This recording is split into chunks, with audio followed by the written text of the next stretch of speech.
Hey, it's JT here. This video is on self-injury, my experience. The previous video on this was some facts and myths and whatever. Promised I'd do uh, describe how I went through it and got out of it, and it selfishly pretty easy for me to get out of it. But I had all the preconceived notions of what self-injury was before I did it, and I only ever did it when I was on a substance. The few times in sobriety when I thought it would answer a couple questions and relieve tension and whatever, I didn't enjoy it when I did it. I never enjoyed it, but it was just even less so. Um, some of the things that I remember thinking to myself about self-injury was that I didn't see how anyone could get low enough to actually do that to themselves. Um, whether it was depression, anger, fear, anxiety. Um, I knew I had felt those emotions to a certain extent, but I didn't see how that would translate. I didn't connect the dots into how it would morph into me doing something to myself physically and seeking that that reward after I did it. Um, the second thing, and I have to admit it, and I feel like shit telling you this, but I thought it was a weak and a selfish thing to do. Um, I grew up, I didn't like grow up around it. I only heard about it a few times. I wasn't a stranger to knowing people that did it in school, and I never formed an opinion on the people themselves, but I did for some reason think that it was you couldn't handle what you were dealing with and you just didn't feel like handling it, so you injured yourself, and it was like a coward's way out.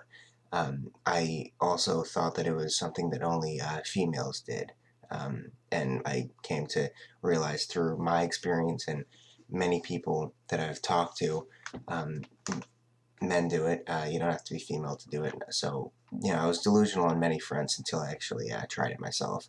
Um, and I relate it to every first time that I had. Um, we all remember the first time that we did something big or memorable.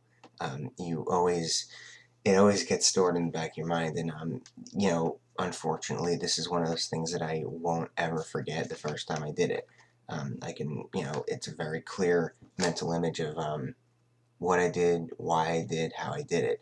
I'm not going to go into the specifics because if I was watching this and if I was in that frame of mind, I would want nothing more than evidence and techniques to go through with the action and sort of justify myself. So I'm not going to give you any specifics, but I do remember the first time, and I was completely drunk by myself, obviously, and um, it the first time and every time after that, I would only do it when I was drunk.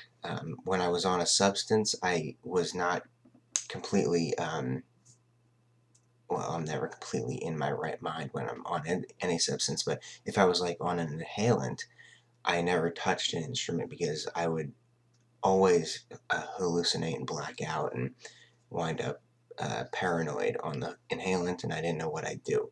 Um, when I was drinking, I had my wits about me, so to speak. And it was a ritual. I would get drunk and become really numb because that's what alcohol does. Central nervous system, it depresses it. You can't feel anything.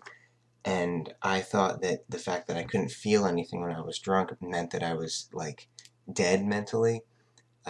So I decided every time to injure myself and wake myself back up in the moment. And the pain is an instant gratification tool.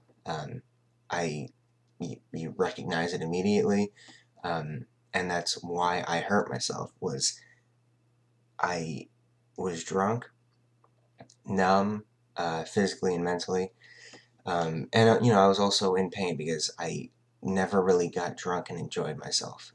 It was always an escape route, and so I was in that state of mind, and I hurt myself.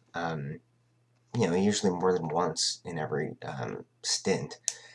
And it would wake me up and snap me back into reality and say, okay, we can keep drinking, keep hurting myself, keep dwelling on my denial, my past, all the reasons I, got shit-faced. Um, Now, I'm still confused as to why I stopped doing it.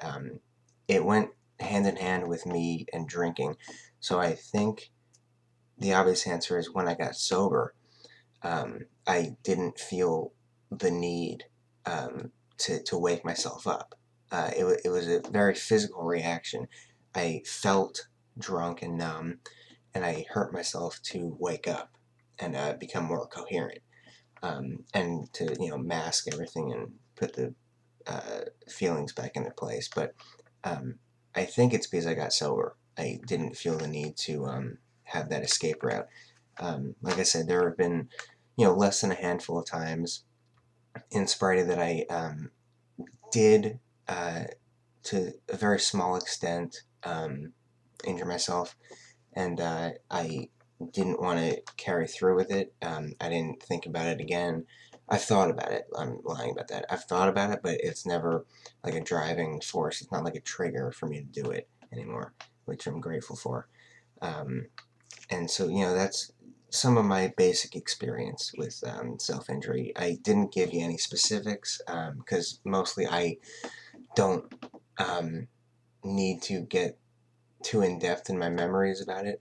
I remember what I did, and I can look at it with that, closet with the glass door and just remember it, but I'm not going to take out the evidence and ruffle through it and, you know, wake unnecessary thoughts and demons up. Um, you can call it healthy or unhealthy. Just works for me.